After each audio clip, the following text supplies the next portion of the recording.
Dahil medyo malapad na nga po ang playa, pagka gantong oras yan, marami na naglalaro sa playa mga kabataan, mga bata. So, kaso nga lang, yung panahon na to, medyo taghirap ngayon dito, gawa ng di makalabas ang mga bangka. Lalaki po ng alon, ayan po. Talaga hong ano. At ngayong oras na to, kati po ang tubig. Tayo mga tao sa playa, mga nag-aayos ng kanilang mga ano, mga kubo na nasira.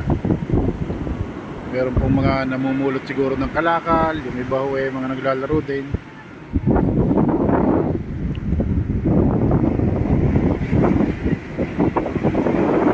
Malaki lang po talaga ang alon yun.